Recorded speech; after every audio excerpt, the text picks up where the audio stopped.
président Cellou Dalein Diallo ko jogitiɗa ɗon jogita ɗon mi torikama mi geejima jogita ɗon wata accitu few jogita ɗon président Cellou Dalein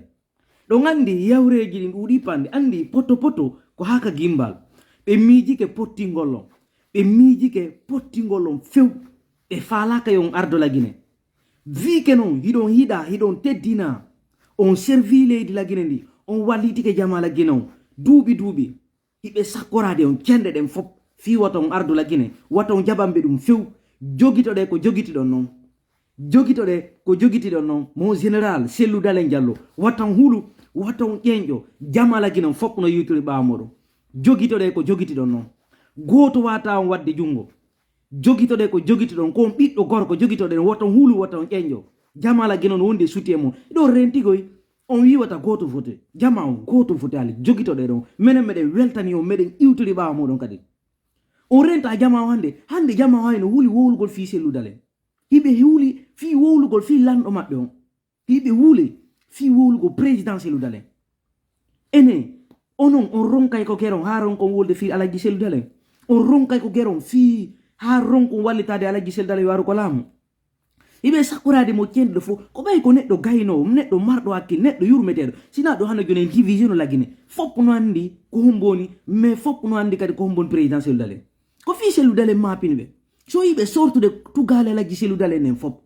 ko fi no Alaji Cellou Dalein danoro ko fi no Alaji Cellou Dalein yanira ko fi no Alaji Cellou Dalein fi mabbe deƴƴa ko dum be faala ko dum CNRD faala on renta pionge c'est-à-dire so ndari jon wonbe yube ka RPG yaka CNRD be alaka jonne de poste umbe be yude kaye fer ya ka CNRD be alaka jonne de poste ko tugale Alaji Cellou Dalein nembe faala si be wawno hendade ni tugale Alaji Cellou Dalein fi no Alaji Cellou Dalein fi mabbe deƴƴira be wada hen Alaji Cellou Dalein jogitode ko jogitido non ko non tu wondo eli 3 fois ko non gagnido élection laabi gitati don gagnade si goddo ari tawi on ka terendo sikki fittay fi modon fi deƴƴina fi modon ko Allah jasinta fi makko jogitode don waton hulu waton ƴeñƴo andi en woli fi justice ha en dari en tawi do wona yurmetebe ni wona accantebe ni ko yimbe be nunda yimbe be trompier fop meden 5 septembre be ni ko justice be ar wadago eden suti l'injustice be ari taw be fuddori libugo galla Alaji Cellou Dalein be ari be radi be la Guinée be accusé be Guinée be inno do hay mandat d'arrêt international fi Alaji Cellou Dalein fundo fuko sakoragol o neddo goto do hey jama si goddo ciukama pan ndare moƴƴa ko fiyo no ciukira ko fiyo no toujours be ciukki Alaji Cellou Dalein ko dum mun duwa don wattande hila himbe hande ay militambe UFDG ino jodi hay wadugol yewtereji ara yibe fanki don wobbe ara ka janeniri be mari possibilité wadugol mais ko memmin taw Alaji Cellou Dalein ara yo jodo do wato wakilo wato immo wato yetu pinka ene an o wondo inde do Alaji Cellou Dalein jetu ko laabi gelu jettuda wallitida o parti kwaru goltu inna no ida wakili ara yo Allah be ene ko kammungu sekoto maleka jiri jippo ara walli ton fino nder den gonga ko droit meden ko ene droit immade daro dadito Alaji Cellou Dalein o kanko c'est-à-dire o hebi ko hebata ko o ara yoni wallu o ko ene haton Guinée makko ko ene haton Guinée président Cellou Dalein kanko haton Guinée meden ko ene haton Guinée président Cellou Dalein c'est-à-dire ko ene fala yu président Cellou Dalein ardo la Guinée parce que si président Cellou Dalein ardi ke la Guinée on ay leydi nundundi leydi fewundi leydi ko tawta Guinée be fop fota e mairie ko président Cellou Dalein to wata wadande dum mais be fala kay leydi meden di avance be fala kay leydi men yaaru sina dum ala no be ciukoro Alaji Cellou Dalein ene ono do suti ko fejjude don suti khabaru jondi dim fejjude hido ronke ko geron mi hendi ke do message wobbe ko arata ko yennugol madum ay bina inna no jodo de do waton jettu ene mi de landima an wondo landarde fala de yo tayida fala président Cellou Dalein ardu lagi ma président Aliba ene on daraki ha mede créé cagnotte ye fala mo 1000 francs mo 2000 mo 3000 fanda ye walli non ka cagnotte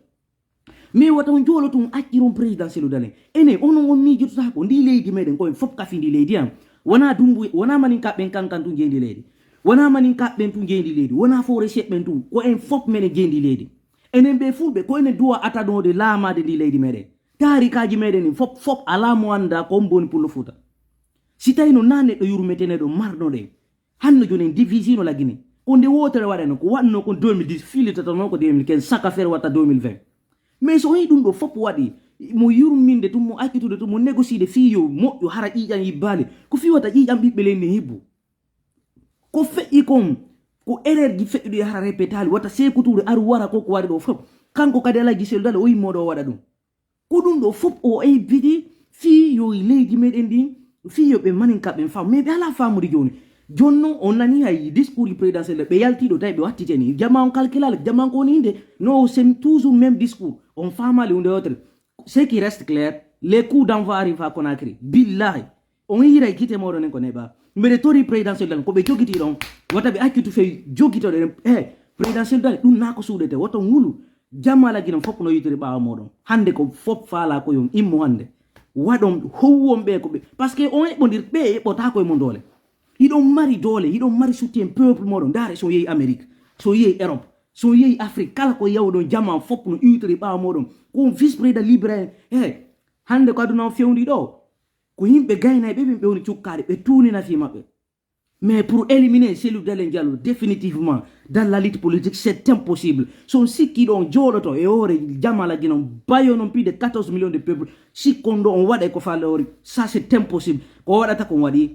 2026 o année 2026 mo wonde e muɗum ɗo billahi ko waɗata kon fof ko ɗo waɗata si allah hawlano ɗum mi wolana no carrément son sikki on aray fi cukkagol toujours présidentiel dale nangu ɗum ko mette quoi nanga président Aliou Ba sokamo yore toña immoɗo cukko présidentiel dalen ɓay on hulata on hersata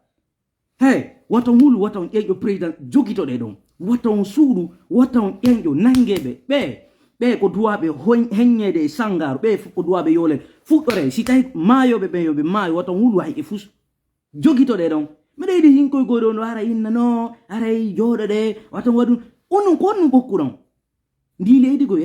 Cellou Dalein est une chance pour la Guinée ko si tawi jama on jaɓi o ardo la Guinée si jama on immike ɗo soutenir dictateur yo wawɗo neɗɗo mo nunɗa neɗɗo trompuɗo jama on fof 5 septembre sila ɗo ala ko wuɗi ɓuuri 5 septembre 2021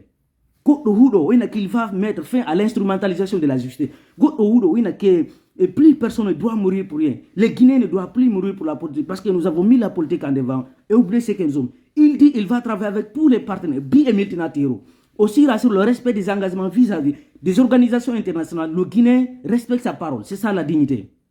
Il dit que si le peuple est écrasé par ce génie, il revient à l'armée, il rend le peuple sa liberté. C'est ça qu'on voit actuellement dans notre pays. Na hande be wadde do piiji be na do kanko Mamadi alternative goto ala sina Mamadi be wowluno kankan Alpha Condé la même chose koni c'est le système goto on ardi la Guinée be fa la kay pullo ar na la faire présidentiel dalen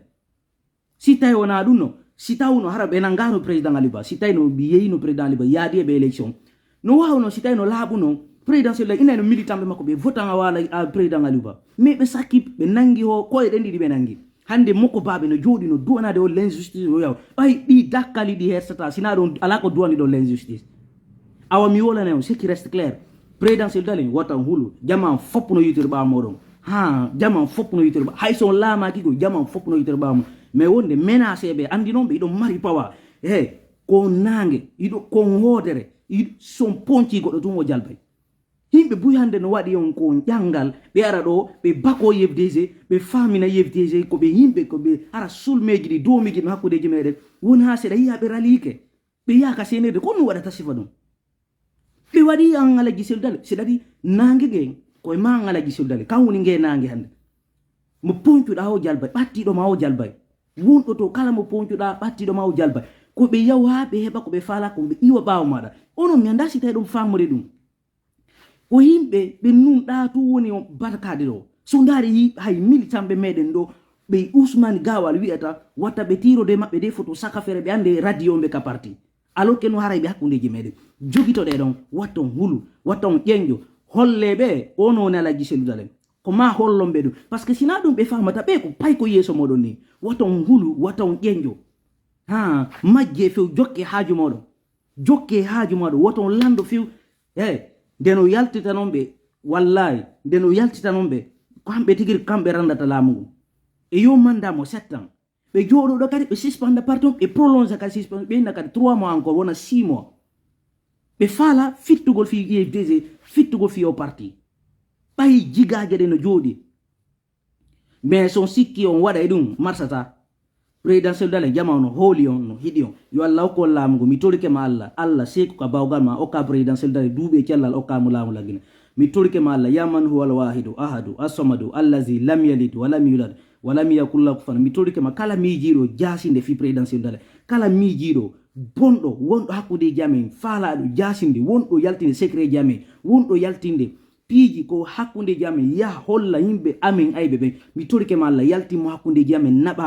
nabamo tawno yimbe bombe be mi tolike ma Allah kala miijido fi bonnugol o parti woni on pullo woni on soso woni on mi tolike ma Allah hollumo ko gera mi tolike ma Allah ya man huwal wahidu ahadu as-samadu allazi lam yalid wa lam yulad wa lam yakul lahu kufuwan mi tolike ma Allah sey ko ka bawgal ma o ka présidentiel dalen duube kellal o ka be laamu lagine